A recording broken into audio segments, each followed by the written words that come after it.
Magandang umaga po. I am pleased to inform you and the Filipino people. Breaking news, Pangulong Bongbong Marcos trending matapos maglabas ng kanyang mabigat na anunsyo tungkol sa usapin sa West Philippine Sea. Binasag ni PBBM ang katahimikan laban sa China matapos ang sunod-sunod na pag-atake ng mga Chinese Coast Guard sa mga resupplying boat ng Philippine vessel.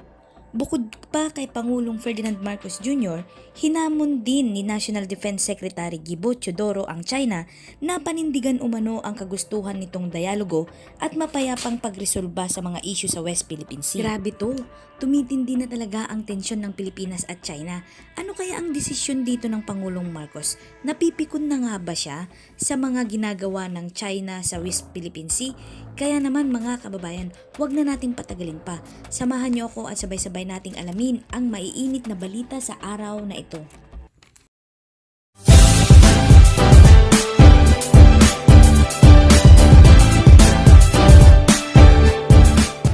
Balita ngayon si Pangulong Ferdinand R. Marcos Jr.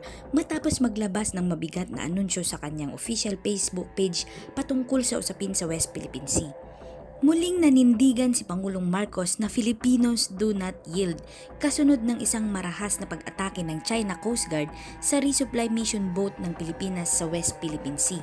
Sinabi ni PBBM sa kanyang post na nakipagpulong at nakausap na daw niya ang pamunuan ng National Security and Defense ng ating bansa.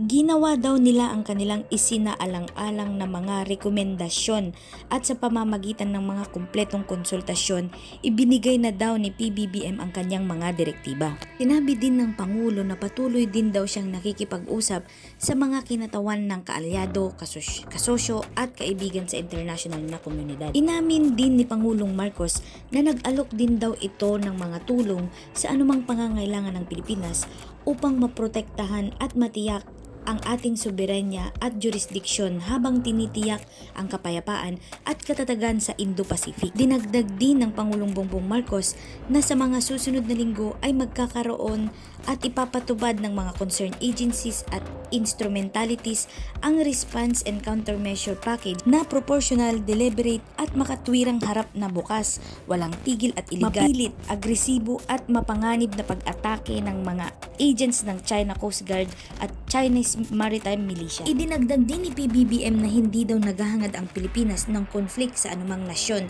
ngunit hindi din daw tayo matatakot sa katahimikan at pagsasakop ng anumang bansa. Kasunod ng pahayag ni Pangulong Marcos, sinagot din ni National Defense Secretary Gibo Teodoro ang mga tanong ng media tungkol pa din sa usapin sa West Philippine Sea. Sinabi ni Teodoro na alam naman daw ng buong mundo na iligal ang ginagawa ng China na pagkukupkup sa West Philippine Sea batay sa kanilang hindi kapani-paniwalang historical narrative. Sinabi din ni Teodoro na hindi daw sumusuko ang mga Pilipino. Malinaw din daw na sinasalamin ng pahayag ng Ministry ng Depensa ng China ang kanilang paghihiwalay mula sa ibang bahagi ng mundo sa kanilang mga iligal at hindi sibilisadong aktibidad sa West Philippine Sea. Pinapakita din daw nito ang kawalan ng kakayahan ng pamahalaan ng China na maggawa ng bukas, transparent at iligal na negosasyon. Dinagdag din ni Teodoro na alam daw ng mundo na hindi agresibo ang mga mamamayang Pilipino. Hindi din daw tayo naghahanap ng away o gulo. Hindi din daw tayo matatakot sa katahimikan at pagsasakop ng mga Pilipino.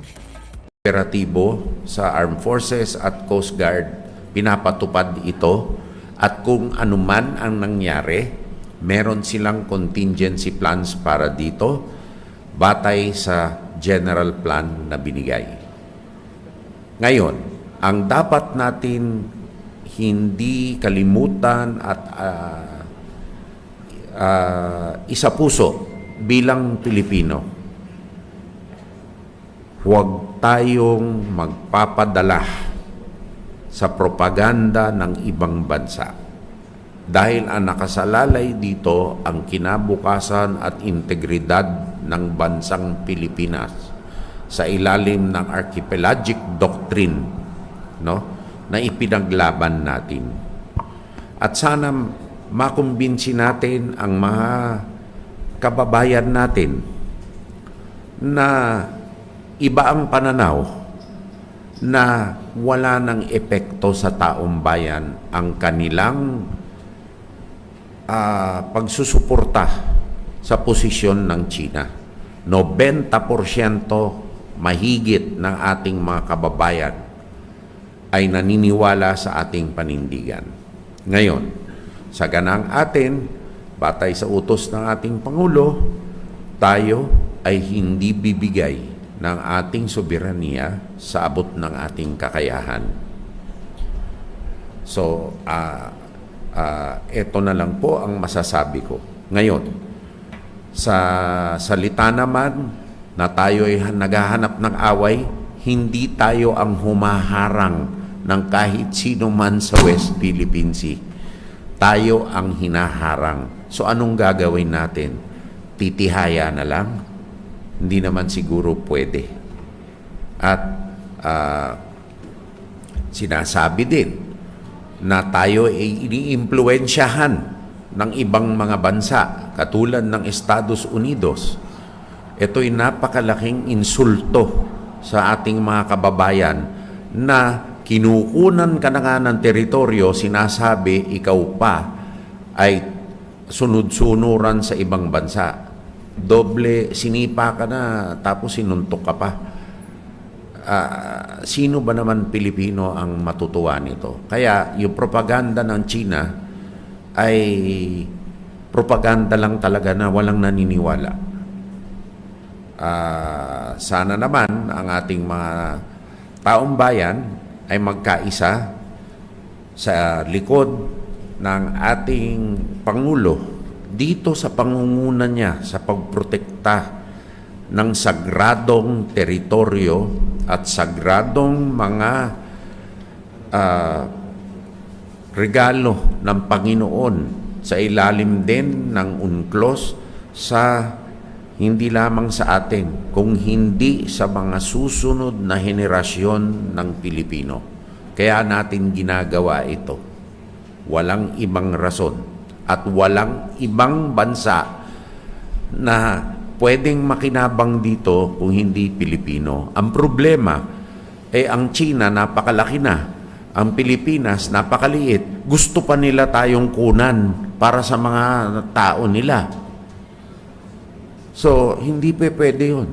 Ang Pilipinas at ang kanyang karagatan at kanyang karapatan sa ilalim ng international law ay para sa kapakanan ng Pilipino, at kung sino man ang gusto nating isama dyan, walang pakialam ang China na magsabi na sila lang ang pwede. Now, paano natin china-challenge ang kanilang bottom line? Sila nga ang pumapasok dito sa teritoryo natin eh. Ano bang bottom line yon?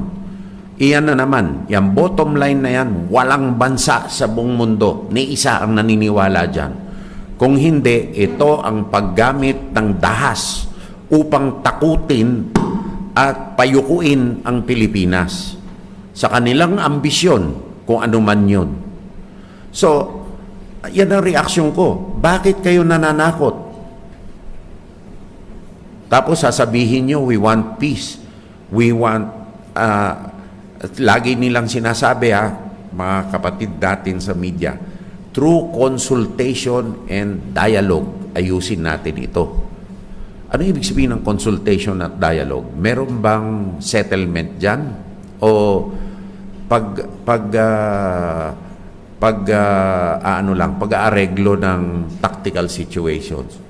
Kung talagang gusto nila, kung talaga siguro, hindi sila natatakot na ihayag sa buong mundo ang kanilang claim, bakit hindi tayo magpa-arbitrate sa ilalim ng international law para maliwanag sa lahat kung ano ang karapatan ng kahit sino?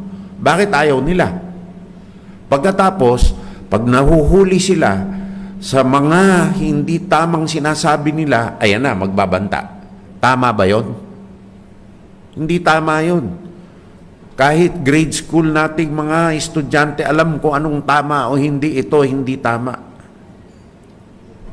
Kami ay hindi magpapasubo ng ating mga kababayan sa panganib. Ngunit, ang panganib ay lumalapit sa atin.